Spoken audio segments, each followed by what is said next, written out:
on va pouvoir rester debout pour prendre Hébreux 3.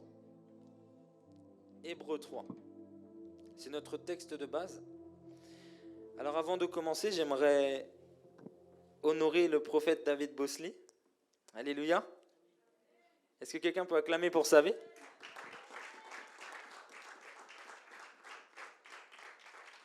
Ok. Il y a quelques années, je rends témoignage, j'étais un jeune dans la foi et j'ai été invité à l'église de maison du prophète David Bosley. Et il y est resté pendant des années, dans son salon, chez ses parents, à prêcher l'évangile. Et il a persévéré. Il a persévéré, malgré que peut-être il n'y avait pas le nombre que Dieu lui avait dit, mais il persévérait. Et j'aimerais vraiment qu'on puisse l'honorer pour cela, parce qu'il est jeune, il est comme nous, il a été tenté en toutes choses comme nous, mais il a persévéré et Dieu lui a donné une église, une très belle église. Et après cela, il a dû abandonner cette église. Mais le Seigneur a donné encore plus. Et aujourd'hui, je suis vraiment honoré de voir que d'un salon, nous sommes dans une grande église. Et la Bible déclare que tout ce que Dieu fait est bon. Tout ce que Dieu fait est bon. Quelqu'un peut dire, tout ce que Dieu fait est bon. Ok. Il y a un principe avec Dieu, c'est la gratitude. Lorsque tu sais reconnaître ce qu'il a déjà fait, ça se multiplie. Jésus prend le peu, il dit, Père, je te rends. Et ça s'est multiplié. Est-ce qu'on peut dire, Seigneur, je te rends grâce pour cette église? Tu as téléchargé la multiplication. Et puis quand on se réjouit pour quelqu'un d'autre, tu reçois même pour toi. Comment se connecter à une grâce? Il faut se réjouir et soutenir la personne qui a été bénie. Vous savez, la sorcellerie, ça commence quand on ne se réjouit pas, pour les autres. Et la sorcellerie, ce n'est pas aller faire de l'occultisme, non, c'est déjà un état de cœur. Mais quand on se réjouit, on se connecte. Et moi, aujourd'hui, je me réjouis. Et moi, je ne pouvais pas dormir si le prophète Bosley n'était pas béni. Il faut qu'on arrive à porter l'église de cette manière. Porter les fardeaux des uns des autres. Et j'aimerais que pendant 1 minute, on prie pour cette église. Est-ce que tu es vrai? Est-ce qu'on peut se mettre en position? On peut se mettre en position, je vais vous voir faire ça. Amen, on est réveillé aujourd'hui. Onction du réveil. Ok? Refais ça encore une fois. Ok, c'est bon, t'es réveillé. Alors pendant 1 minute, c'est moi qui clôture. Pendant 1 minute, tu vas dire, Seigneur, que les âmes perdues du 78 puissent venir ici rencontrer Jésus. Non pas être des disciples d'une église, mais d'être des disciples de Jésus-Christ. Prie au nom de Jésus. À la force à laquelle tu pries, je verrai le fardeau que tu as. C'est le moment de montrer que tu as un fardeau pour les âmes. Tout se joue dans la prière. Tout se joue dans la prière. Tous les réveils ont été engendrés par l'intercession. Tous les réveils ont été engendrés par une prière, par quelqu'un qui s'est mis à genoux et qui a dit, Seigneur, sauve les Yvelines, sauve le 78, sauve Paris, sauve la France. Prie au nom de Jésus.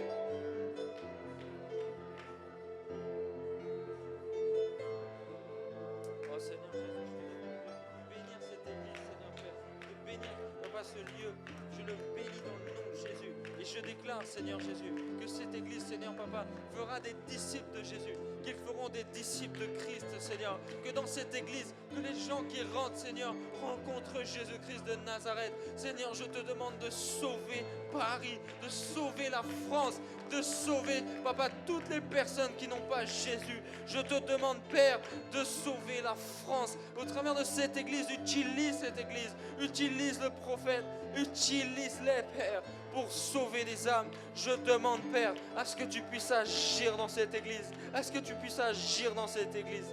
Père, merci. Merci, Seigneur. Merci, Seigneur. Alléluia.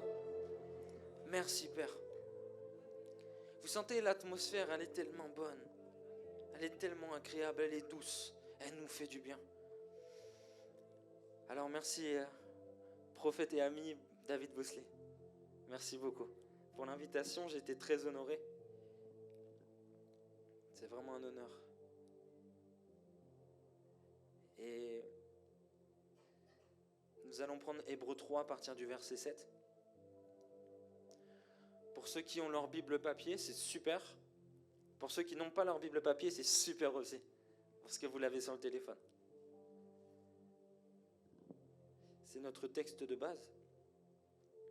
Nous allons lire Hébreux 3, de 7 à 19.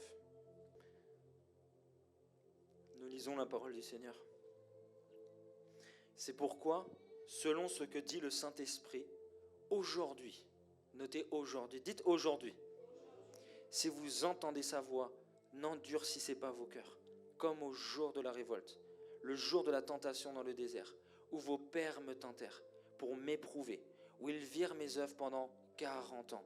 Aussi je fus irrité contre cette génération, et je dis, ils ont toujours un cœur qui s'égare, ils n'ont pas connu mes voies. Je jurai donc dans ma colère, ils n'entreront pas dans mon repos. Prenez garde, frères, que quelqu'un de vous n'ait un cœur mauvais. Cette parole t'est adressée aujourd'hui. Prends garde que ton cœur ne soit pas mauvais. Prends garde. Qu'il ne soit pas incrédule, ce qui veut dire qu'il ne croit pas.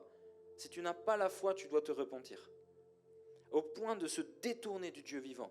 Mais exhortez-vous les uns les autres chaque jour, aussi longtemps qu'on peut dire aujourd'hui. Quelqu'un peut dire aujourd'hui ?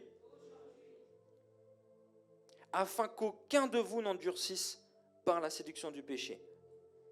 Car nous sommes devenus participants de Christ, pourvu que nous retenions fermement jusqu'à la fin l'assurance que nous avions au commencement. Pendant qu'il est dit aujourd'hui, est-ce que quelqu'un peut dire aujourd'hui ? Si vous entendez sa voix, n'endurcissez pas vos cœurs, comme lors de la révolte, qui furent en effet ceux qui se révoltèrent après l'avoir entendu. Sinon, tous ceux qui étaient sortis d'Égypte sous la conduite de Moïse. Et contre qui Dieu fut-il irrité pendant 40 ans ? Sinon, contre ceux qui péchaient, et dont les cadavres tombèrent dans le désert. Et à qui jura-t-il qu'il n'entrerait pas dans son repos ? Sinon à ceux qui avaient désobéi. Aussi voyons-nous qu'ils ne purent y rentrer à cause de leur incrédulité. Nous pouvons acclamer la parole du Seigneur.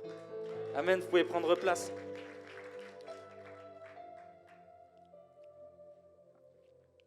Alors dans ce texte, il y a un mot qui est beaucoup revenu, c'est lequel ? Quelqu'un peut dire aujourd'hui ? Quelqu'un peut redire aujourd'hui ? Ok, moi j'ai besoin aujourd'hui que tu puisses participer. J'ai besoin de sentir que tu es venu avec soif. Est-ce que quelqu'un peut dire aujourd'hui ? Ok, la parole de Dieu nous parle du aujourd'hui de Dieu. Et c'est parfois difficile à comprendre, mais je vais vous parler d'une réalité. Il y a une réalité, c'est qu'il y a beaucoup de personnes qui reconnaissent leur péché.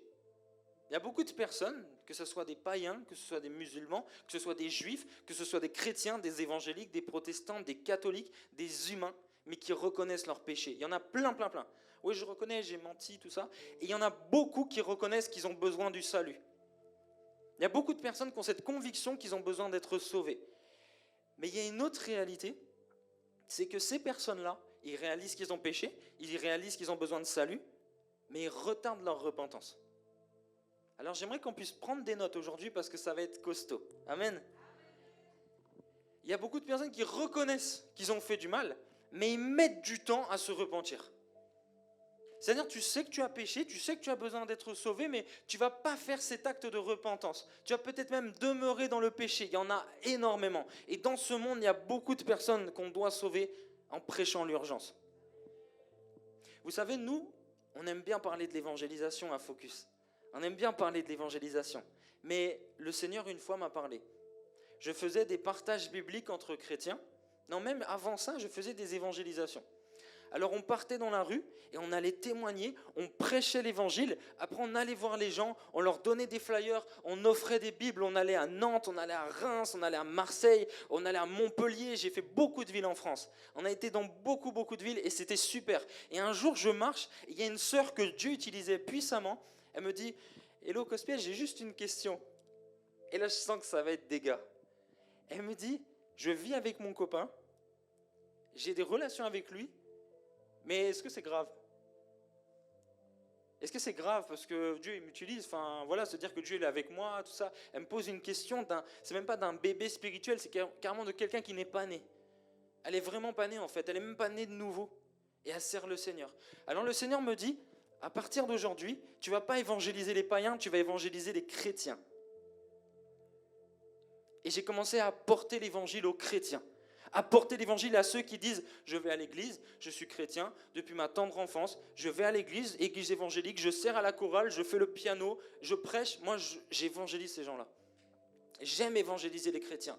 Parce qu'il y a trop de personnes qui se disent chrétiens, qui se disent disciples, mais qui sont indisciplinés, qui se disent chrétiens, mais qui n'ont pas vraiment l'amour, qui se disent chrétiens, mais qui n'ont pas la crainte de Dieu. Pourtant, la crainte de Dieu, c'est le commencement.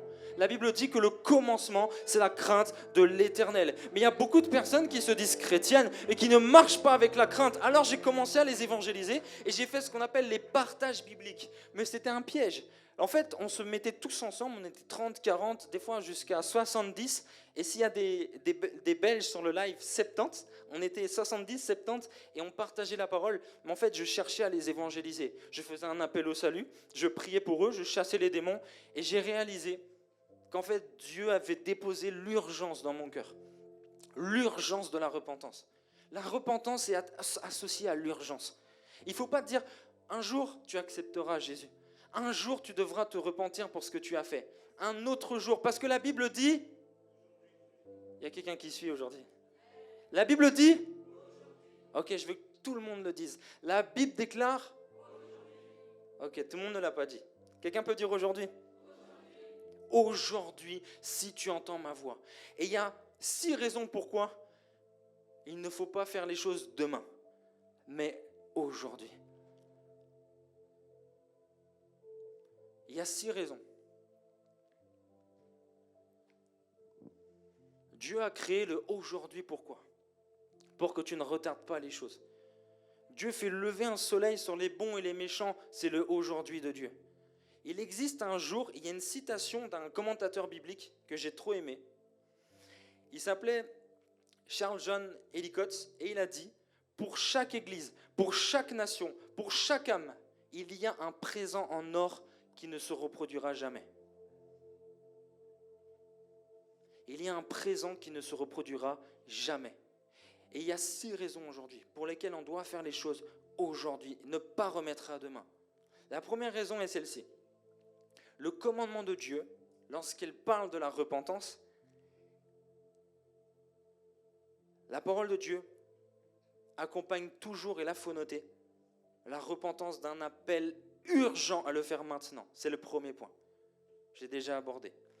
Dans 2 Corinthiens 6, verset 2, la parole de Dieu nous dit « Car il est dit, au temps favorable, je t'ai exaucé. Au jour du salut, je t'ai secouru. Voici maintenant le temps favorable. Voici maintenant le jour du salut. » En anglais, ce passage dit « Today is a day of salvation. » Aujourd'hui est le jour du salut. C'est-à-dire que ce n'est pas demain, c'est maintenant. Il y a un aujourd'hui où tu peux te réconcilier avec Dieu. Il y a un aujourd'hui où tu peux être sauvé. Il y a un aujourd'hui où Dieu peut te donner la victoire sur le péché. Il y a un aujourd'hui où Satan peut enlever ses griffes de ta famille. Il y a un aujourd'hui où tes projets n'existaient pas, mais aujourd'hui tu peux les créer, tu peux appeler à l'existence. Il y a un homme ici qui s'appelle David Bosley et qui a dit « Aujourd'hui, on va aller plus loin. Aujourd'hui, j'aurai une nouvelle église. Aujourd'hui, je saisis. » Et vous savez que le aujourd'hui concerne la repentance, concerne le péché, concerne la bénédiction, concerne la grâce de Dieu. Il y a tellement de choses que tu peux avoir aujourd'hui et pas demain.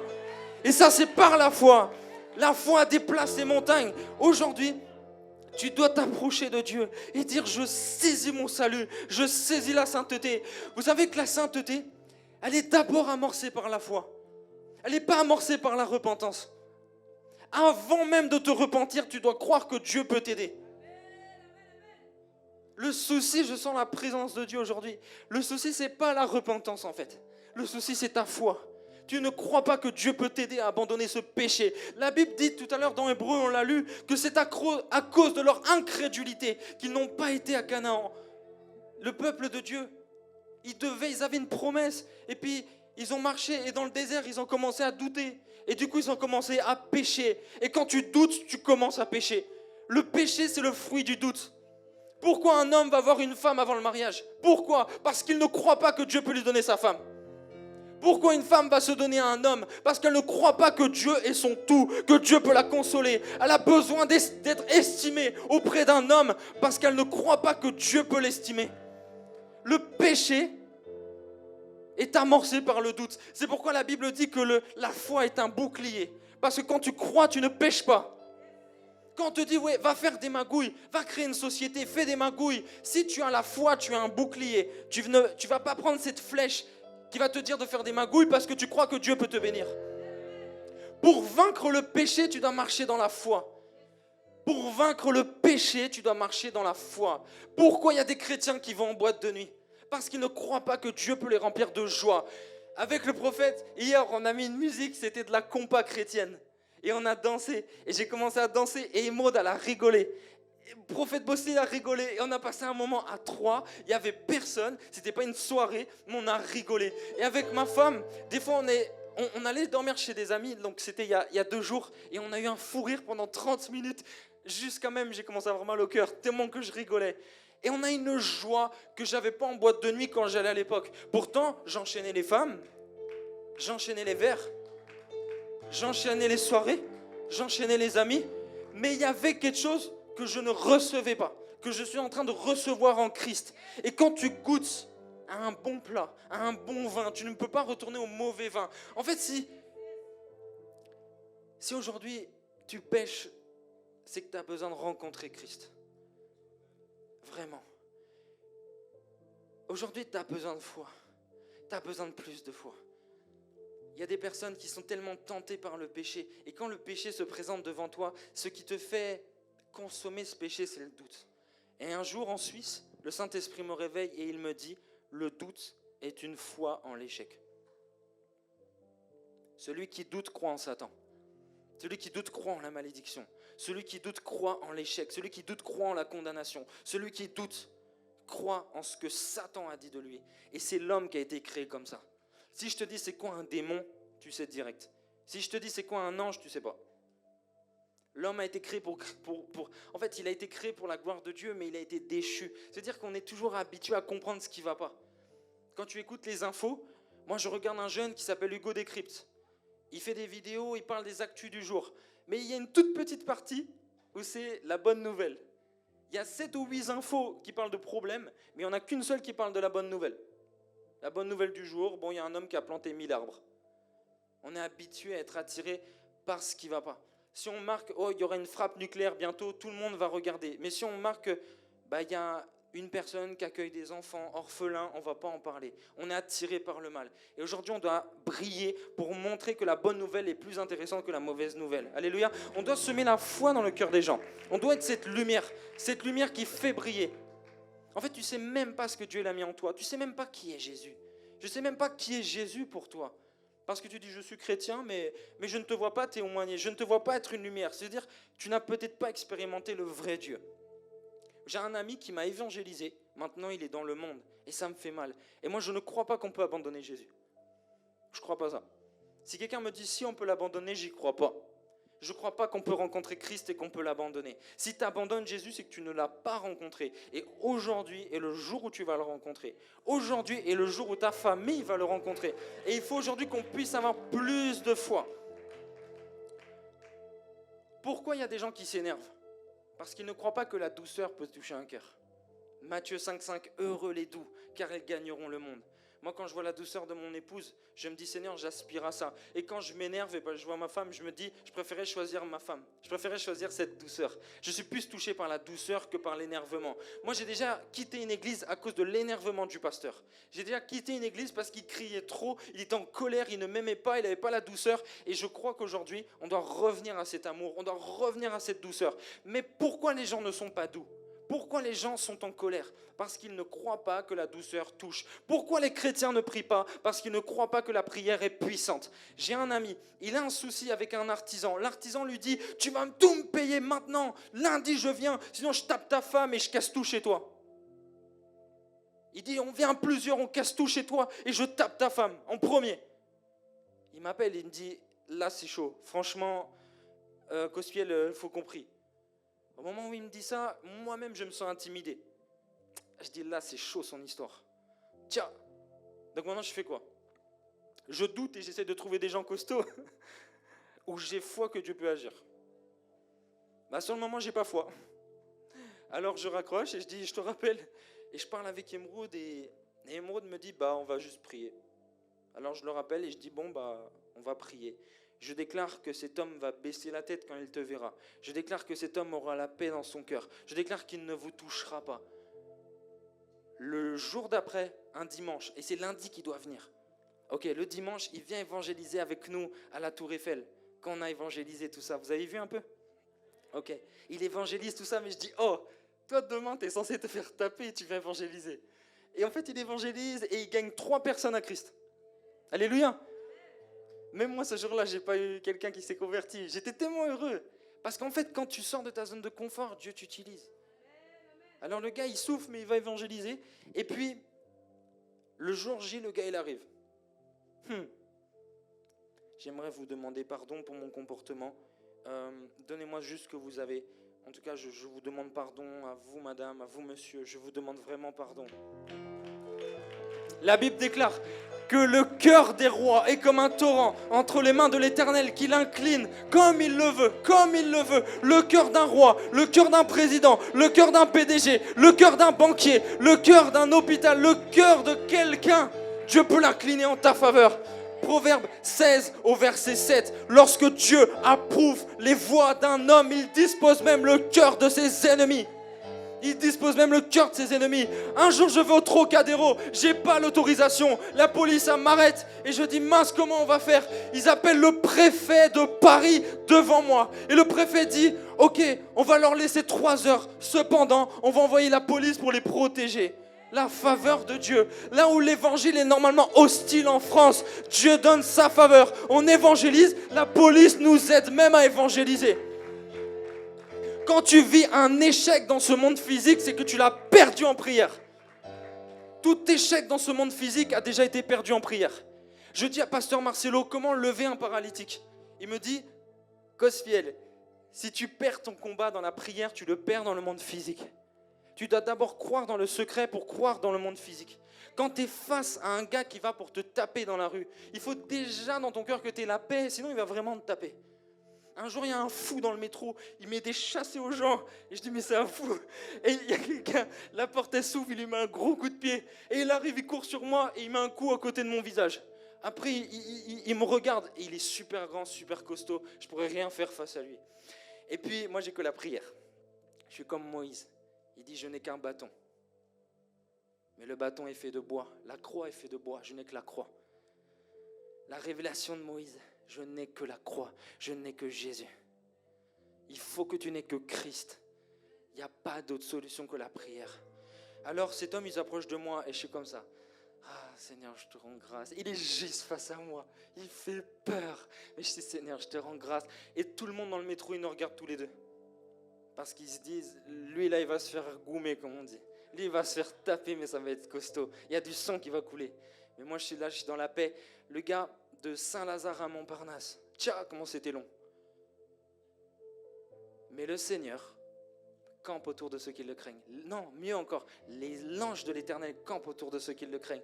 Dieu, il envoie même plein de personnes pour toi. Lorsque Pierre va pour couper l'oreille d'un soldat, Jésus dit, mais Pierre, on est combien là? On est 1, 2, 3 gars, on est 12. Ok, ne sais-tu pas que je peux envoyer 12 légions d'anges? Il y a une légion d'anges par personne. Des fois, on pense que les anges, ils marchent qu'avec le prophète, qu'avec l'évangéliste. Mais Jésus, à ce moment-là, il est avec des hommes normaux. Et il dit, ne sais-tu pas que je peux envoyer 12 légions d'anges? Il y a une légion d'anges qui marche avec toi. Quand tu marches dans la rue, tu dois marcher avec plus de foi. Des anges m'accompagnent. Personne ne peut me toucher. Personne ne peut m'atteindre. Personne ne peut me faire du mal. Personne ne peut me toucher. Personne ne me volera. Personne ne me fera du mal. Car j'ai l'assurance que Christ vit en moi. Et Christ vit en moi. L'espérance de Christ en moi, c'est l'espérance de la gloire. Tu dois marcher dans la foi. Aujourd'hui, je suis venu diffuser de la foi. Je ne suis pas venu te donner de la connaissance. Tu connais déjà trop. Tu sais trop de choses. Je suis venu te donner la foi. Est-ce que quelqu'un peut dire que j'ai la foi? Ok. Deuxième point. Pourquoi il ne faut pas se repentir demain? Parce que nous ne savons pas quand nous partirons. Il y a un verset qui m'a fait peur. Dans Luc 12, verset 20. Il y en a beaucoup qui ne connaissent pas ce verset. Nous ne savons pas quand nous partirons. Jésus parle d'une parabole et il s'adresse à un homme riche. Et il lui dit, c'est horrible cette parole. Mais tu dois la prendre pour toi parce que ça va te donner l'envie de plaire à Dieu. Luc 12, verset 20, la Bible déclare, « Mais Dieu lui dit, insensé, cette nuit même ton âme te sera demandée. Et ce que tu as préparé, pour qui cela serait-il » Jésus vient dire à un homme dans une parabole, « Ce soir même tu mourras. » Est-ce que tu es prêt? Qu'est-ce que tu vas faire des biens que tu as? Et si je te pose la question, si ce soir tu meurs, est-ce que tu es prêt? Donne-moi un amen si tu es prêt. Gloire à Dieu pour ceux qui ne l'ont pas dit. Ça veut dire que vous êtes en train de réaliser que c'est du sérieux. Vous savez, moi, mon grand-père, c'est quelqu'un que j'honore beaucoup. Je suis celui qui lui ressemble le plus dans la famille. C'est un homme, il y a 59 ans. Il a fait un CAP de charcuterie. Et il n'avait pas d'argent. Alors il a pris un demi-cochon, un vrai cochon, un demi-cochon, avec un crédit. Il n'avait pas d'argent pour cela. Alors il a pris le demi-cochon, il a fait du pâté, il a fait des rillettes, il a fait des chipolatas avec, et il a continué. Et un jour, il a pu créer une super entreprise familiale, présente sur 3 marchés. Il a pu faire vivre toute notre famille. Il a eu une réussite incroyable au fruit de sa sueur. Il a persévéré. Et c'est un homme que j'aimais beaucoup parce qu'il travaillait beaucoup. Mon père m'a raconté qu'il se levait à 5 heures le vendredi et il se couchait vers 20 heures le samedi. Il ne dormait pas. Cet homme a tellement travaillé. C'était un exemple, j'ai travaillé avec lui pendant 1 an. Et puis je travaillais tous les étés avec lui. Et on disait toujours avec mon père, oh, le grand-père il est en forme. Parce qu'il criait beaucoup, on l'aimait beaucoup. Et il criait beaucoup, il était très actif et tout ça. Il portait des charges lourdes, il était trop fort mon grand-père. Et en fait on disait toujours, il est immortel. Il est immortel, c'est pas possible. En ce début d'année, il est parti comme ça. En voiture. On ne sait pas pourquoi, on ne sait pas comment. Il est parti comme ça. 83 ans, dans la force de l'âge, il était fort, il était puissant, mon grand-père. Il marchait beaucoup, il portait des charges lourdes, il portait 35 kilos, easy. Il était fort, mais il est parti comme ça. Et là, le Seigneur m'a dit, on n'est peut-être pas immortel. Je pense que c'est ta jeunesse qui te trompe.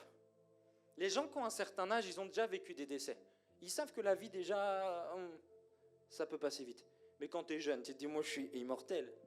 Je suis immortel. N'est-ce pas qu'on a perdu un grand acteur, l'acteur de Black Panther? Car le gars est riche, hein. Le gars est beau, le gars est musclé, plus que toi, plus que moi. Il est en bonne santé sportive, mais il est parti comme ça. Quelque chose l'a emporté, la maladie. J'aimerais aujourd'hui que tu puisses t'analyser et te dire, est-ce que je suis prêt à rencontrer Jésus? Vous savez pourquoi les chrétiens d'aujourd'hui sont charnels? Pourquoi ils sont mondains? Parce qu'ils n'ont plus la pensée de la vie éternelle. Ils n'ont plus la pensée du ciel. Je suis venu vous dire que Jésus revient bientôt. Et qu'on doit être prêt, sans tache, ni ride, ni rien de semblable. Tu dois plus repasser ton âme que ta chemise. Ta chemise, quand tu vas pour la repasser, tu vois, il y a toujours un pli qui est là. Il y a toujours un pli. Il y a toujours un pli. Du coup, tu te bats pour pas qu'il y ait de pli. Et tu ne peux pas aller à l'église s'il y a encore un pli. Mais qu'en est-il de ton cœur? Tous les plis, toutes les choses mauvaises que tu fais encore, que nous faisons nous tous. C'est le temps aujourd'hui de s'analyser et d'être prêt. Et j'ai dit quoi? J'ai dit aujourd'hui, j'ai pas dit demain. Pourquoi il faut le faire aujourd'hui? Pour la 3e raison. Celui qui retarde sa repentance endurcit son cœur. Imagine un jour, tu franchis une barrière que tu t'étais fixée, de ne jamais tomber avant le mariage. Alors tu tombes avant le mariage dans l'impudicité. Et on te dit non mais il ne faut pas faire ça, tout ça. Mais tu dis oui mais j'y arrive pas. Et tu retombes, et tu retombes, et tu retombes, et tu retombes. Et tu éteins le Saint-Esprit, et tu éteins ta conscience. Et ton cœur devient dur. Et le jour où je te dis repens-toi, tu ne te sens pas concerné. Tu ne te sens pas concerné parce que tu as la paix. Mais la paix peut t'amener en enfer. Cette paix-là qui te dit non, mais moi je pêche, mais je sens que Dieu m'aime, Dieu me comprend. Moi je suis venu t'annoncer que Dieu ne te comprend pas. Parce que si on se fixe sur selon ce qu'on ressent, eh ben on ira en enfer avec nos ressentis. D'ailleurs, ressenti, ça vient du mot sentir. Et le sentiment, c'est sentir et mentir dans le même mot. Il faut faire attention. à ne pas vivre selon ce que tu ressens. Moi, j'ai la paix, je sais que je suis sauvé. De toute façon, même une fois, j'ai prophétisé, c'est sûr que Dieu est avec moi. Ça ne prouve en rien. Tu peux être dans le péché et avoir une prophétie. Tu peux être dans le péché, Dieu te parle. Tu peux être dans le péché et sentir une paix. Tu peux être dans le péché et sentir la présence de Dieu. Il faut arrêter de vivre selon ce que tu ressens, mais il faut vivre selon la parole de Dieu. Si la Bible dit, il n'y a aucun homme qui convoite, qui ira au ciel, il faut arrêter de convoiter, il faut s'humilier, il faut prier, il faut jeûner jusqu'à ce que Dieu te délivre. Parce que tu ne peux pas vivre dans le péché en étant dans la convoitise. Tu ne peux pas vivre dans le péché et aller au ciel. Tu ne peux pas, tu dois te repentir aujourd'hui. Je dis aujourd'hui. Parce qu'il y a des choses, moi j'en ai marre de voir des scandales comme ça. Il y a des chrétiens, vous salissez le nom de Christ par des scandales. Aujourd'hui c'est un message beaucoup pour les chrétiens. On est là, on fait des problèmes, on ne s'entend pas avec les chrétiens, on ne s'entend pas avec les frères et sœurs. Et après, tu vas aller au ciel. Tu es fâché avec ton frère et tu vas encore faire des offrandes à Dieu. Tu as sali le nom d'un homme de Dieu. Combien l'ont fait sur Internet, dans des stories. Et après, tu vas encore prier. Tu lèves des mains souillées. Tu lèves des mains sales à Dieu. Elles sont tellement sales parce que tu ne t'es pas repenti. Et ce n'est pas parce que tu as la paix que tu es repenti. La repentance, c'est se détourner de ses mauvaises voies, se détourner de ses mauvaises pensées. Ta vie doit prêcher Christ. C'est pourquoi on parle de actes des apôtres et pas de discours des apôtres. La vie prêche. Dans Apocalypse, c'est écrit, ils l'ont vaincu grâce à la parole de leur témoignage. Ton témoignage parle plus que tes mots. Ta vie parle plus que tes mots. J'en peux plus de voir. Il y a quelqu'un qui disait, oh il faut aimer, il faut beaucoup aimer. Je crois en l'amour de Dieu. Mais elle ne parle même pas des membres de sa famille. Elle les déteste. Je ne comprends pas cet évangile où tu es selon ce que tu ressens. Non, mais elle, j'ai pas envie de lui parler. Ça, c'est tes sentiments. Mais que dit la Bible? Tu dis pas bonjour à ceux que tu connais pas. Mais la Bible dit, si vous dites bonjour qu'à ceux que vous aimez, êtes-vous différent des gens du monde? Si on veut ramener un réveil, on doit être différent. On doit être un phare qui brille. La personne, elle te fait du mal, tu pries, tu es blessé, et le lendemain, tu reviens à l'université, tu reviens au collège, tu reviens au lycée, tu reviens au travail, et tu aimes cette personne. Ici, on a ma fille Kelly qui a donné un témoignage incroyable sur Internet. Elle a dit, dans mon métier, on a beaucoup d'autorité. Du coup, on doit vraiment se tenir et quelqu'un l'a beaucoup embêté. Elle a beaucoup embêté jusqu'à lui donner envie de s'énerver. Et puis elle s'est un peu énervée. Mais ce que j'aime, c'est que quand elle témoigne de ça, elle témoigne avec transparence. Et vous savez quoi? Elle s'est repentie et elle a fait ce qu'il fallait. Aujourd'hui, je vais vous dire un truc. C'est qu'on joue aux 3 fois saint devant les hommes de Dieu. On joue aux 3 fois saint à l'église. Mais vous êtes tous pécheurs. Vous savez que moi je suis un pécheur, que Dieu est en train de sauver. J'ai besoin de Jésus. J'ai besoin de prier. Moi, si je ne prie pas, je vais retomber. Ah oui, si je n'ai pas ma communion avec lui, je vais retomber. Si je ne passe pas des temps pour prier, je vais retourner dans le monde. J'ai besoin de Jésus, j'ai besoin d'être sauvé. Mais c'est bizarre parce que des fois, j'ai plus l'impression que moi, j'ai besoin de Jésus que toi. Toi, c'est comme si, non, ça va, j'ai pas trop de problèmes. Des fois, je pose des questions, non, ça va. Tout va bien. Non, tout va pas bien. Tu joues aux 3 fois saint parce que tu essaies de te rassurer. Mais je crois que Dieu veut de la transparence. J'ai rencontré quelqu'un qui n'est pas chrétienne et qui m'a dit, moi j'ai vécu un divorce, j'ai beaucoup pleuré, il y a même des moments où j'ai voulu peut-être me suicider, je ne sais plus ce qu'elle m'a dit, mais je me sentais mal et j'ai trouvé beaucoup plus transparente qu'une chrétienne. C'est bizarre, hein? Beaucoup plus transparente, beaucoup plus vraie. Mais nous, on fake la vie chrétienne. On arrive, non, tout va bien, gloire à Dieu, tout ça. Et il y a une histoire, une femme, écoute bien, c'était un couple incroyable. Il y avait un grand homme de Dieu. Et puis ce couple-là avait été invité à la conférence. Alors ils vont à la conférence, un grand homme de Dieu international. Et puis ce petit couple-là s'assoit devant. Et ce couple-là, ils sont trop fans de l'homme de Dieu et de sa femme, tout ça. Ils s'assoient devant et ils sont à côté de l'épouse du grand homme de Dieu. Vous avez suivi? Donc ils sont assis à côté de l'épouse et il dit, oh punaise, vous avez un mari incroyable, regardez comment il prêche, il est incroyable votre mari, il fait des miracles et tout, c'est terrible. Et ce couple, il est trop privilégié d'être assis devant, il parle avec la femme. Et la femme a dit, vous parlez de cet homme-là, moi je ne le connais pas. C'est la femme de l'homme de Dieu. Elle dit, je ne connais pas cet homme de Dieu, je ne le connais pas, parce que ce n'est pas celui qui rentre chez moi le soir. Ok, on parle d'un homme de Dieu, mais on parle aussi des chrétiens. Parce qu'on va jeter la pierre au pasteur, parce que c'est celui qui est là, super. Mais est-ce qu'on peut jeter aussi la pierre aux chrétiens, qui sont méchants, qui sont terriblement orgueilleux, qui ne disent pas bonjour quand il y a une nouvelle âme qui vient à l'église. Vous savez que quand quelqu'un vient à l'église, c'est l'accueil qui fait qu'elle va rester ou pas. Et là, tu vas bien, tu fais quoi comme étude? Pourquoi on n'entend pas ça? Ça va, tu vas bien, t'as des passions, tu veux qu'on aille manger après le culte. Pourquoi j'entends pas ça dans l'église? Pourquoi j'entends pas cet amour qui, moi, m'a converti? Pourquoi j'entends pas ça? Alors on va dire, ouais, le pasteur, il m'appelle jamais, tout ça. Mais analyse-toi toi-même. Amen. On est tous des pécheurs. On a tous besoin de repentance aujourd'hui. Tous. On a tous notre rôle à jouer dans le réveil. On est tous très importants. Amen. Moi, je ne suis pas venu prêcher qu'il n'y a qu'une seule personne que Dieu va utiliser dans cette salle. Il va tous nous utiliser. Mais de quelle manière? Par l'onction? Non, l'onction attire, mais le cœur fait rester. Alors à chaque fois qu'une personne dit non à ce qui est juste, il devient un petit peu plus dur. Et ça devient un petit peu plus facile de dire non la prochaine fois. 4e point. Si tu ne te repens pas aujourd'hui, ce sera par la force que tu te repentiras. Par la maladie, par les épreuves, par les problèmes, par les malédictions. Le Seigneur me disait, repose-toi, repose-toi. Même Grâce, ma fille, elle m'avait dit, repose-toi.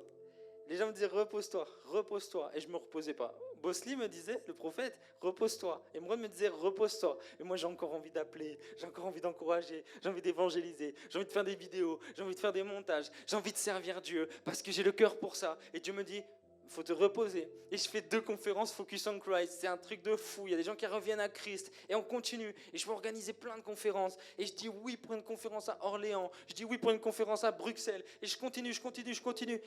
La maladie me touche. Moi qui n'ai jamais été malade depuis que je suis chrétien. Quasiment. La maladie me touche. Alors maintenant, je dis Seigneur, pourquoi? Je vais à l'hôpital, les amis. Je vais à l'hôpital. Moi, quand j'arrive à l'hôpital, on me dit Cospiel, mais qu'est-ce que vous faites là? Les gens même sont choqués de me voir là, c'est bizarre. Hein, et je dis, ouais, ils me connaissent même à l'hôpital, c'est chaud. Je suis censé guérir les malades, mais c'est moi qui est malade. C'est chaud, hein? Et en fait, c'est parce que Dieu voulait que je me repose. Alors avec ma femme, on a commencé à un peu plus se reposer, à un peu moins appeler les autres. Et on a commencé à vivre un petit peu pour nous. Et je peux vous dire une chose, c'est que la maladie, elle a fui comme elle est arrivée. Ok, il y a un truc qui s'appelle l'esprit du dévoreur. C'est dans Malachie. L'esprit du dévoreur, c'est un esprit qui vient dévorer les finances lorsqu'on ne donne pas sa dîme et lorsqu'on ne sème pas. Ah oui? L'esprit du dévoreur est un esprit qui va donner des contraventions, il va mettre des radars partout, qui va mettre des pannes de voiture, qui va faire en sorte que ta mère elle a besoin de 50 €, qui va faire en sorte que ton cousin il arrive, il est en galère, il n'a pas d'hôtel, il faut que tu l'envoies, tout ça. Ça va être une galère, tu n'auras pas d'argent. L'esprit du dévoreur va bouffer tes finances, excuse-moi du terme, parce que tu n'auras pas été sérieux avec le Seigneur. Lorsque tu reçois ton salaire, la Bible dit que si tu ne donnes pas à Dieu, tu voles l'Éternel. Tu voles Dieu. Et l'esprit du dévoreur, en fait, va prendre plus que la part de Dieu. Si tu ne veux pas que l'esprit du dévoreur touche tes finances, va vite donner à Dieu début octobre. N'oublie jamais de donner la première part à Dieu. N'oublie jamais de le faire. Il y a des personnes ici, vous donnez votre dîme, et même quand vous arrêtez de donner, vous avez peut-être 170 € en plus, 200 € en plus, mais vous avez moins d'argent, bizarrement. Des fois, on dit, je ne vais pas donner ce mois-ci, comme ça, j'aurai un peu plus parce que j'ai des projets, c'est une galère. Tu as encore moins quand tu ne donnes pas ta dîme.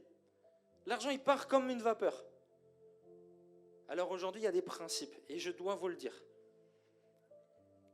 Le Seigneur va faire les choses de force si tu ne le fais pas de toi-même. 5e point. Alors, je viens juste revenir sur le 4e point. Pharaon, il refuse de laisser les Juifs partir. Il refuse. Non. 1 fléau, 2 fléaux, 3 fléaux. Les fléaux sont de plus en plus graves. Jusqu'à ce que même Dieu est obligé de faire quoi? Faire mourir une personne par foyer. Un premier-né. Il y a plein d'enfants qui meurent. Là, Pharaon, il dit, bon, allez-y. Et après, il a encore envie de les rattraper. Il avait le cœur dur. Il y a des fléaux qui vont arriver jusqu'à ce que tu commences à servir Jésus, jusqu'à ce que tu commences à évangéliser ta famille, jusqu'à ce que tu commences à témoigner à l'école, jusqu'à ce que tu commences à donner ta dîme, jusqu'à ce que tu commences à faire ce que Dieu t'a dit de faire. Tiens, d'ailleurs, j'ai une parole pour quelqu'un. Amen, donc son prophétique. Dieu a dit à quelqu'un de prier la nuit, mais tu ne le fais pas. C'est pourquoi tes journées sont pourries. Tes journées sont pourries parce que tu devais leur donner la vie la nuit. Vous savez, un enfant, on lui donne un prénom avant qu'il naisse. Et bien la journée, on lui donne un nom avant qu'elle se lève. Aujourd'hui est un jour béni au nom de Jésus. Va voir ta journée après. Il y a des personnes, vous devez mettre un réveil toutes les nuits pour donner un nom à votre journée. Et des fois, même 10 secondes, 15 secondes, toutes les nuits, ça va changer ta vie. Tu mets un réveil, tu dis, Seigneur Jésus, je te remets cette journée, c'est une journée bénie. Amen. Peut-être juste ça changera ta vie. Quelqu'un a dit, fais de la prière une habitude et le succès deviendra un style de vie. Je dis, fais de la prière une habitude et le succès deviendra un style de vie. Tu dois passer des temps aux genoux de Dieu, à genoux devant Dieu, Parce que Jésus, s'il y a un truc qui a marqué les disciples, c'était sa vie de prière. Jésus même, quand il y avait trop de foule, il n'arrivait plus à passer des temps seul. Il prenait la barque, il allait en mer. Si tu n'arrives pas à prier chez toi, va marcher dans une forêt. Va marcher dans une forêt et tu pries. Parce que tu as plein de frères et sœurs, tu as plein d'amis qui viennent tout le temps, il y a toujours du bruit. Tu n'as même pas une chambre où tu peux être au calme. Et bien tu vas faire un tour et tu te balades et tu pries. Tu dis, Seigneur Jésus, mon meilleur ami. Je sais que ma femme Emeraude m'a raconté ça. C'est qu'elle avait tellement d'études, elle ne pouvait pas prier. Tellement d'études. Elle travaillait le week-end à l'aéroport. Elle n'arrivait pas à prier. Du coup, elle priait sur le chemin. Elle disait, Saint-Esprit, mon meilleur ami, on va prendre le train ensemble. On va lire un peu. Elle lui parlait. Elle dit, Saint-Esprit, j'aime bien cette musique, t'en penses quoi? Et elle a fait du Saint-Esprit son meilleur ami. Et je crois que ce qu'il y a de plus beau, c'est pas de prier, c'est de communier avec le Seigneur. On ne prie pas le Saint-Esprit. On ne prie pas le Saint-Esprit. On lui parle et il nous aide à prier Jésus. Il nous aide à prier Jésus. Il nous accompagne. Moi, je ne prie pas le Saint-Esprit. Je ne dis pas, oh, je te prie Saint-Esprit. Non, je dis Saint-Esprit, je t'aime. Viens avec moi. Apprends-moi les Écritures. Apprends-moi Matthieu. Apprends-moi Marc. Apprends-moi Luc. Apprends-moi Jean. Apprends-moi Actes. Apprends-moi Romains, Corinthiens, 2 Corinthiens, Galates, Éphésiens, Philippiens. Amen. Tu dois apprendre l'ordre de la Bible. Le Saint-Esprit me rappelle ce que j'ai lu. Il me rappelle ce que j'ai compris en lisant. Tu dois être son meilleur ami. Si je dis qui a une relation avec Jésus ici, tu peux dire oui quand même. Oh, tu as prié tout à l'heure. Qui a une relation avec Jésus? Qui connaît Jésus? Ok. Qui a une forte relation avec le Saint-Esprit? Ok. Il y a une poignée de personnes qui ont compris ça. Est-ce que quelqu'un peut dire, précieux Saint-Esprit, fais en sorte que ce message me parle. Que tout ce qui est dit vienne de toi. Saint-Esprit, dispose mon cœur pour que je sente que tu me parles aujourd'hui. Ok, Dieu va te parler pour la suite. Le 5e point est le point de non-retour. C'est quand Dieu t'a beaucoup dit, repens-toi, abandonne ça, sers-moi, mais que tu ne le fais pas. C'est un point de non-retour. Alors la Bible parle dans Romains 1, 28. Comme ils ne se sont pas souciés de connaître Dieu, Dieu les a livrés à leur sens réprouvé pour commettre des choses indignes. Et il arrive une dimension où Dieu peut te laisser dans ton péché. Moi, j'ai connu une chrétienne. Elle était là. Elle a commencé à se faire un piercing. Je dis, pourquoi tu te fais un piercing? Non, parce que j'ai lu dans la Bible que c'était, y avait un verset où elle s'était fait un piercing. Je dis, tu peux me montrer le verset? Ok. Je dis, est-ce qu'on peut lire en entier le chapitre? C'était la prostituée. Dis donc, toi, si tu prends un verset comme ça, et cette femme-là, elle a continué à prendre des versets à son avantage, et aujourd'hui, elle me combat sur Internet. C'était une amie. Elle me combat. Parce qu'en fait, Dieu, au bout d'un moment, il lui a dit, arrête, arrête, arrête, j'ai essayé de l'aider. Et Dieu, des fois, il ne parle pas dans ton cœur, il parle au travers d'un homme. Et si tu es fâché avec tout le monde, il se peut que Dieu est en train de te parler. Si Dieu fait que de répéter la même chose et que tu es fâché avec tout le monde, c'est peut-être pas le problème de tout le monde, c'est peut-être toi aussi le problème. Parce que quand tu n'as pas d'amis et tu dis, ouais, les chrétiens, ils sont mauvais, peut-être que c'est toi qui as un mauvais cœur. Un jour, il y a une femme qui écrit un livre sur les relations toxiques. Je suis avec le pasteur Marcelo. Et le pasteur Marcelo lui dit, ma sœur, le Saint-Esprit me dit de te dire que peut-être que le diable va t'utiliser pour que toi-même tu sois toxique et pour que ton livre n'ait aucune valeur. Cette personne est devenue terriblement toxique. Veille à ne pas tomber. Veille à ne pas tomber. Veille à ne pas tomber. Aujourd'hui, veille à ne pas tomber. Veille sur ta sainteté. Veille à vivre le message de Christ. Alléluia. Donne-moi un bon amen. Donne à Jésus un bon amen. Ok, Ésaü, il arrive, il a faim. C'est le frère de Jacob, le fils d'Ésaïe. Alors il a faim, il dit à son frère, oh, t'as des lentilles, je peux manger des lentilles, s'il te plaît. Et Jacob, le voleur, l'arnaqueur, il dit, ok, ben, tu peux me vendre ton droit d'aînesse et moi je te donne les lentilles.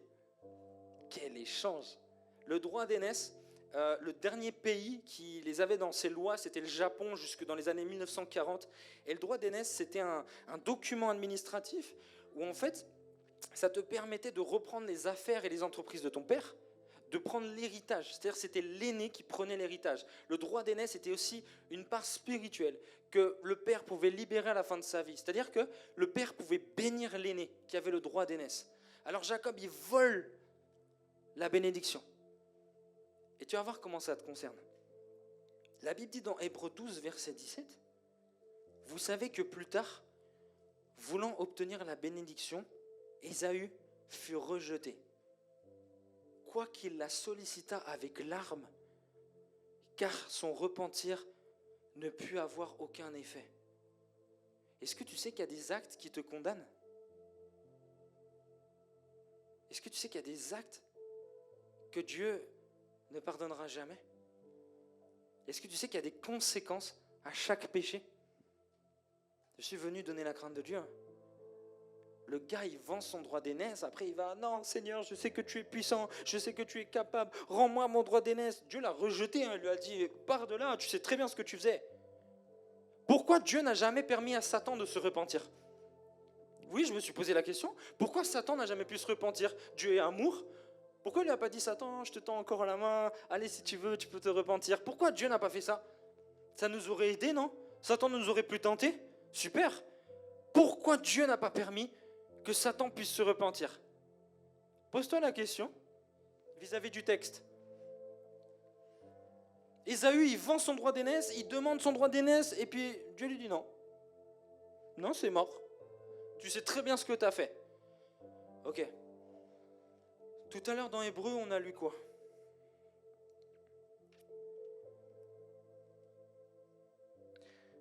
Hébreux 3, verset 16, on l'a lu. Ça dit qu'ils furent en effet ceux qui se révoltèrent après l'avoir entendu. Ok, il y a un souci, c'est la connaissance. Quand tu connais et que tu pêches, attends-toi à une conséquence. Quand tu sais et que tu le fais, attends-toi à une conséquence.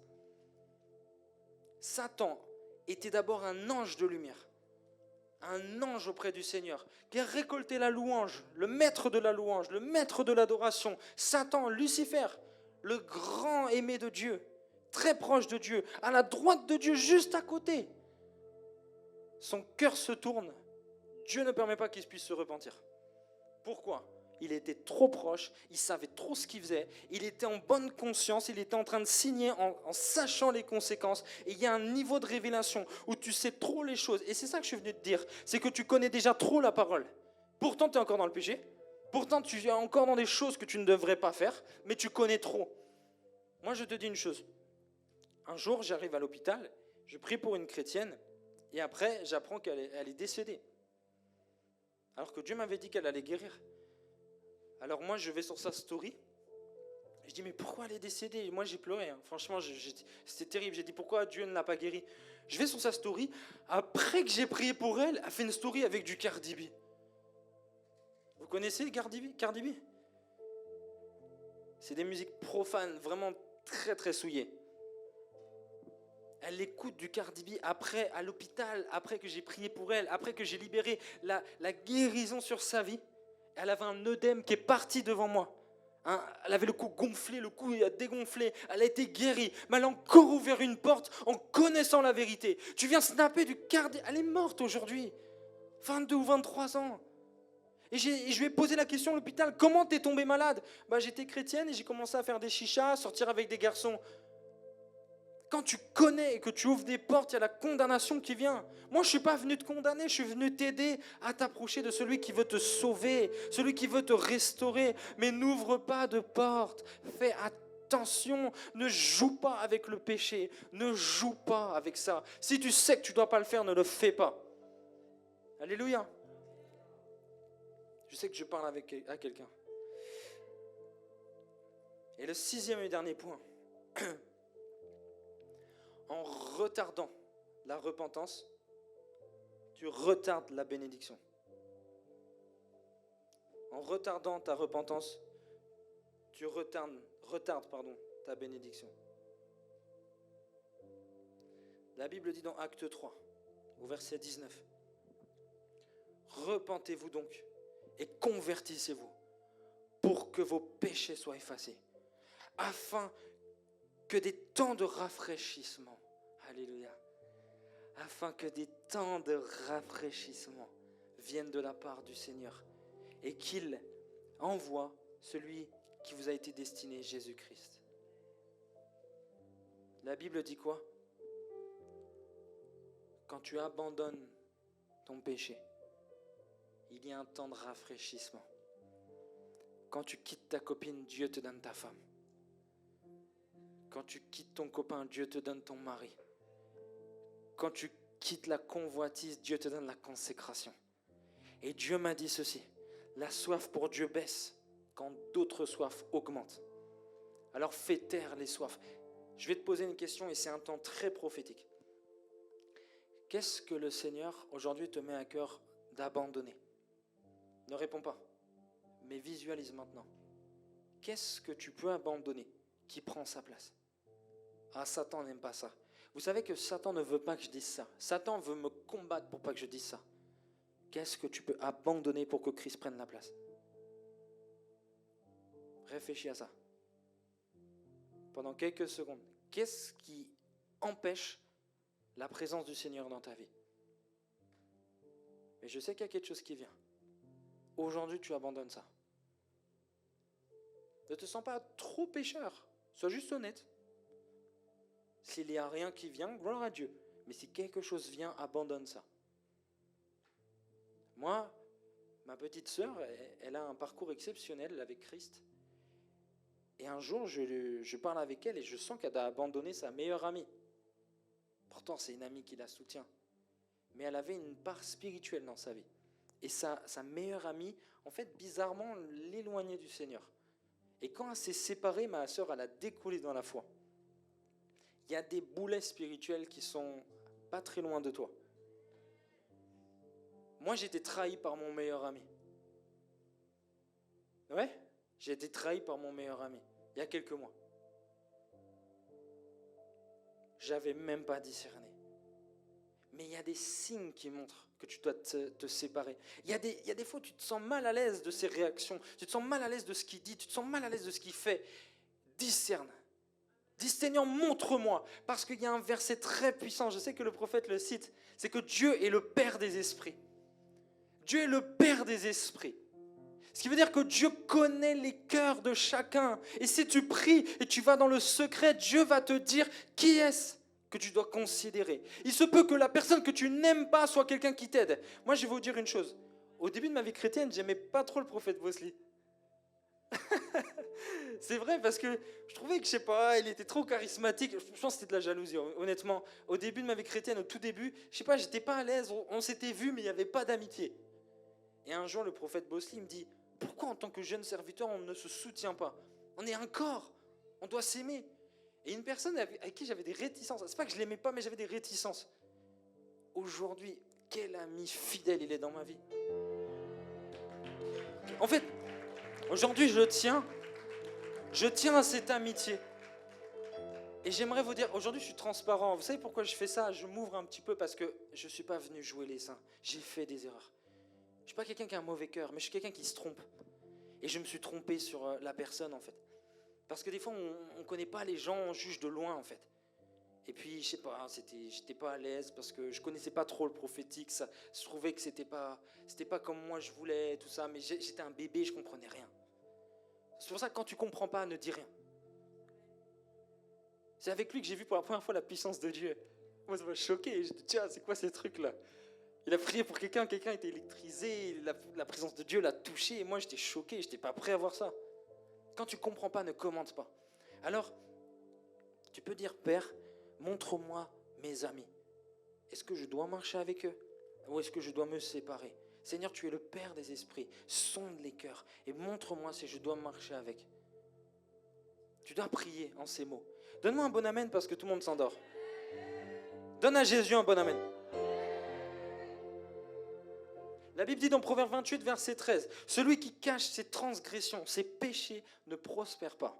Mais celui qui les avoue et les délaisse obtient miséricorde. » Aujourd'hui, tu dois être davantage transparent. Vous savez, moi, c'est quoi ma force? C'est que je suis beaucoup transparent.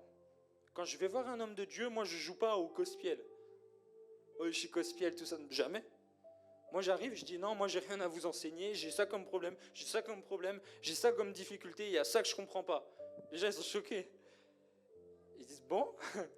Et moi, je prends des enseignements auprès de tout le monde. Amen.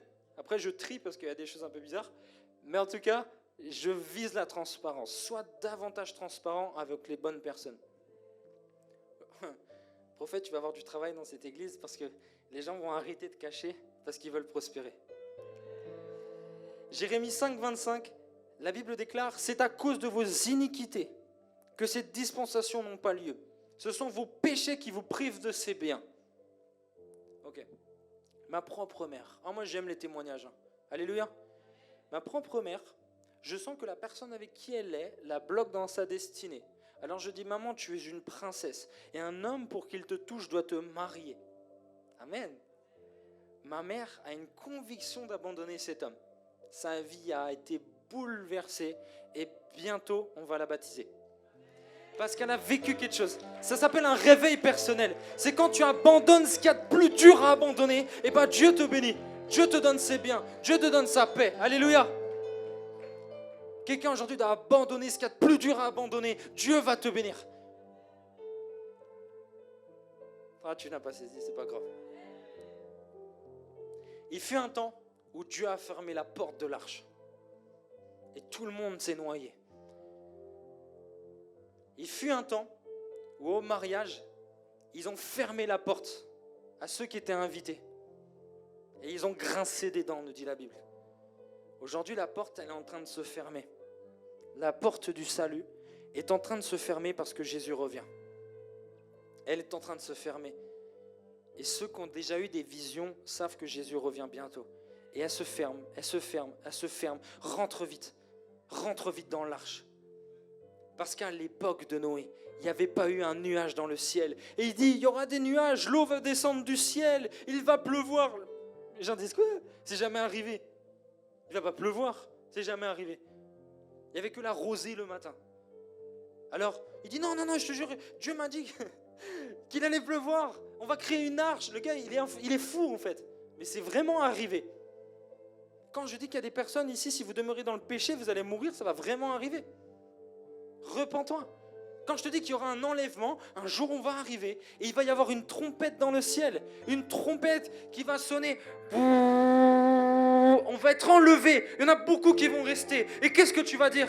Oh, j'aurais dû. Mais la Bible dit aujourd'hui est le jour du salut. Aujourd'hui est le jour du salut. Prépare-toi à rencontrer Jésus. Oh, prépare-toi à rencontrer celui qui t'aime. Prépare-toi à rencontrer l'époux fidèle Jésus-Christ de Nazareth. Il t'attend les bras ouverts comme le père face au fils prodigue. Il tend les bras et Jésus est mort les bras ouverts parce qu'il t'attend avec amour. Il te tend ses bras. Il te tend ses bras. Il ne te condamne pas. Il ne te condamne pas pour tes péchés. Il est mort comme ça. Parce qu'il t'attend les bras ouverts. Il t'attend les bras ouverts. Il t'attend dans sa présence. Jésus revient bientôt. Il revient incessamment sous peu. Il peut revenir aujourd'hui, il peut revenir demain, mais il ne viendra pas chercher des chrétiens. Il viendra chercher une église, une épouse, sans tache, ni ride, ni rien de semblable. Combien d'entre vous allaient snapper leur corps sur des musiques du monde en sortant de cette église? Combien vont se donner encore à une femme? Combien vont garder leurs finances pour eux alors que le ministère doit prospérer? Alors qu'ici, on doit arriver à un culte, 2 cultes, 3 cultes, on doit évangéliser, ramener les âmes. Mais on ne comprend pas notre mission parce qu'on n'est pas converti, on n'est pas né de nouveau, on ne s'est pas donné à Christ. Vous savez qui m'a formé moi? Le Saint-Esprit. Je me suis converti dans une ville où il n'y a pas l'évangile. Il y a un Congolais qui m'a parlé de Jésus. Il écoutait du Fally Ipupa, il écoutait du Koffi Olomide. Dans la voiture, mais il me parlait de Jésus. Tiens. Et je me suis converti. Le gars n'était même pas consacré. Il m'a donné la crainte de Dieu alors qu'il n'avait pas. Il m'a donné la crainte de Dieu alors qu'il n'avait pas. Parce que le nom de Jésus est puissant. Toi, tu es là, ouais, mais moi, je ne sais pas si je suis prêt. Hey, si un gars dans le péché m'a ramené à Jésus, à combien plus forte raison, toi qui te consacres? À combien plus forte raison? Avec ton sourire, avec ton amour, avec ta joie, tu vas ramener des gens à Christ. J'ai l'impression que ce message s'adresse à personne aujourd'hui.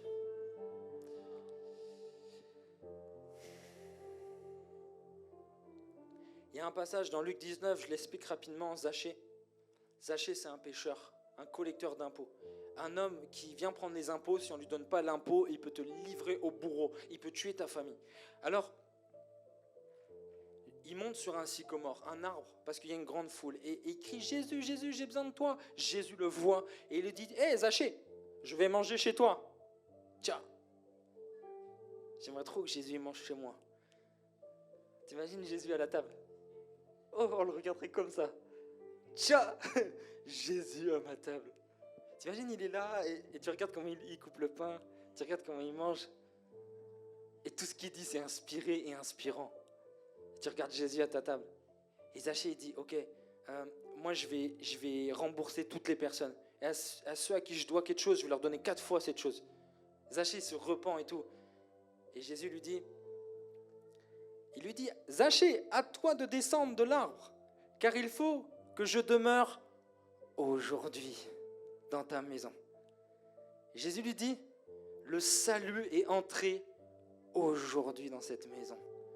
Parce que celui-ci est un fils d'Abraham, car le Fils de l'homme est venu chercher et sauver ce qui est perdu. Il y a le aujourd'hui de Dieu qui toque à ta porte. Jésus ne te dit pas demain, il te dit maintenant. Maintenant, tu abandonnes tout ce que tu dois abandonner et tu te donnes à moi et je serai ton meilleur ami, dit le Seigneur. Quelqu'un veut recommencer sa vie avec Jésus? Waouh! Vous savez ce que Dieu vient de me dire? C'est qu'il y a un réveil aujourd'hui dans la salle.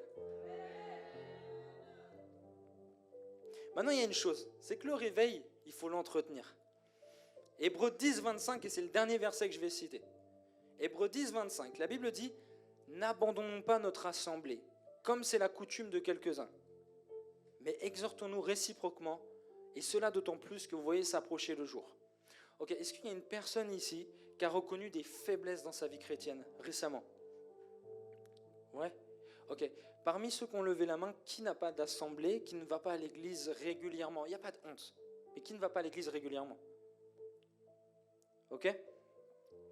Parce que s'il y a bien une arme que Satan utilise, c'est l'isolement. Satan veut t'isoler pour que tu sois seul, pour mieux te tuer. La Bible dit, n'abandonnez pas votre assemblée parce que tu dois avoir des exhortations des frères et sœurs. Vous devez vous encourager. En fait, quand tu as une église locale, tu es dans une famille. Tu n'es pas dans une église, tu es dans une famille. Et tu as un frère, tu as une maman chez qui manger, tu as un ami pour aller au cinéma, tu as une sœur pour aller évangéliser. Parce que des fois, on me dit, ouais, mais moi, je me sens évangélisé, mais je ne sais pas avec qui aller. C'est à ça que sert l'église. On va trouver une sœur, un frère, on va évangéliser ensemble. Ne va pas seul. Amen. Et dans cette église-là, il y a des personnes que j'aime beaucoup, mais qui ne savent pas avec qui évangéliser. Est-ce que tu veux être cette personne? Si tu n'as pas d'église locale, ici c'est ta place. C'est ta place, tu trouveras ta place, tu pourras évangéliser dans la rue, ramener les gens ici. Et un jour, dans ma première église, j'évangélise quelqu'un dans la rue. incroyable. On lui prêche l'évangile, on la baptise. Et après, c'était elle au micro. T'imagines pendant le culte, je voyais la personne que j'ai évangélisée qui chantait au micro. Je disais tcha tcha tcha tcha tcha. Je la regardais, je me disais, comment je peux douter maintenant? Et je la regarde, je dis, en fait, elle chantait. Et je me disais, mais franchement, quelle force que ça donne. Des gens que tu étais chercher dans la rue. Tu vas vivre ça. Mais il ne faut pas y aller seul. Il faut créer une équipe là. Une équipe d'évangélistes. Une équipe où, de temps en temps, vous faites un groupe WhatsApp, vous allez ensemble, vous témoignez, vous évangélisez, on les amène ici, on les enseigne, on fait d'eux des évangélistes et les gens qu'on a gagnés viennent évangéliser avec nous. Amen. Vous savez, si vous prenez au sérieux là l'évangélisation avant la fin de l'année, vous direz la salle est trop petite. Non, je vous dis la vérité. On ne veut pas ramener des gens à l'église, mais on veut les former, on veut les aimer, et on veut faire d'eux des évangélistes. Amen. On veut ramener des gens à Christ, mais Christ a fait l'église. Et ça, c'est un message important. Le Nouveau Testament, quasiment la totalité s'adresse à des églises locales. Alors ceux qui sont contre l'église locale, peut-être que la Bible n'a pas été écrite pour toi. Lettre aux Romains, c'est une église. Lettre à Corinthe, c'est une église. Lettre à Galates, c'est une église. Timothée, c'est un pasteur. Alors, c'est quoi ton souci avec l'église? Investis-toi dans l'église. Trouve ta place. Mais tu vas dire, mais moi, je ne sais pas dans quelle église aller. T'es assis où, là? T'as trouvé? Non, mais j'habite loin. Tu sais, moi, je mettais combien de temps pour aller à l'église? J'habitais à la Ferté-sous-Jouarre. J'allais à l'église vers Saint-Denis. Tiens! Maintenant, je suis encore plus loin. Mais j'y allais. Amen. T'as pas d'excuse. Ta seule excuse, c'est toi. La première personne qui te combat, c'est toi-même. Alors, il y a plusieurs choses à retenir. La première et la plus importante, c'est se repentir. Il y a au moins 6 raisons de ne pas le faire plus tard. Alors, quand je prêchais, tu t'es dit, il y a des choses que je dois abandonner. Je dois vraiment me consacrer. Là, maintenant, il est temps que je serve Jésus. Et bien moi, je veux que la chorale monte, si c'est possible. Je vais demander à Elohim et les autres personnes, s'il y en a, non, je ne crois pas, pour le moment. Il y en a d'autres. La basse, la guitare. Et regardez ce qui va se passer. Tu sais que si j'avais été à ta place, je me serais avancé. Ah, moi je suis comme ça. Parce que je crois qu'aujourd'hui, c'est le jour du salut. Je crois qu'aujourd'hui est le jour où Dieu va nous rendre les biens qu'on a manqué avec le péché. La Bible dit quoi? Attendez. Il faut vraiment qu'on sache pourquoi on s'engage là. Ok, j'ai une révélation. La Bible dit que quand tu ne donnes pas ta dîme, il y a un esprit du dévoreur qui bouffe tes finances. Qui a eu des soucis financiers? Des vrais soucis. Moi, je parle de vrais soucis financiers. Ok. Tu as senti que quelque chose mangeait tes finances. Vous savez que le dévoreur, ça a souvent été comparé à la sauterelle. Parce que la sauterelle, ça ravageait les champs. Et la Bible dit, voici, je te rendrai les années que la sauterelle a dévorées.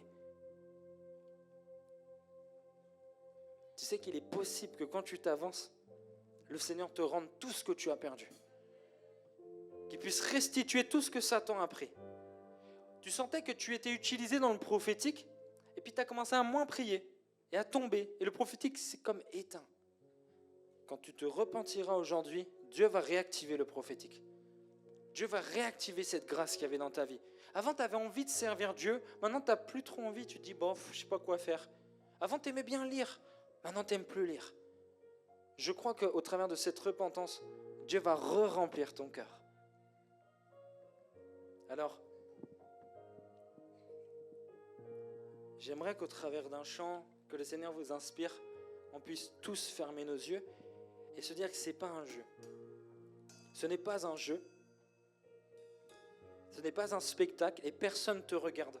Nous fermons tous les yeux, s'il vous plaît, pour l'intimité de chacun. Et vous qui êtes en live, analysez-vous aussi. Analyse-toi. Et dis-toi, toi qui es en live, je ne suis peut-être pas à l'église en présentiel, mais Jésus est avec moi. Qu'est-ce que je peux te dire, Seigneur? Qu'est-ce que je peux abandonner pour toi? Sens-toi concerné à toi qui es en live. Et j'aimerais dire ceci. Si tu sens aujourd'hui que tu dois te repentir, j'aimerais te demander de t'approcher, non pas de moi, non pas de l'estrade, mais devant Dieu.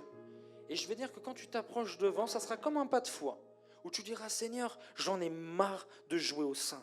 J'en ai marre d'être hypocrite. J'en ai marre de paraître bien devant les hommes, alors que j'ai besoin de toi. Alors aujourd'hui, je te demande, sur ce chant qu'on va lancer,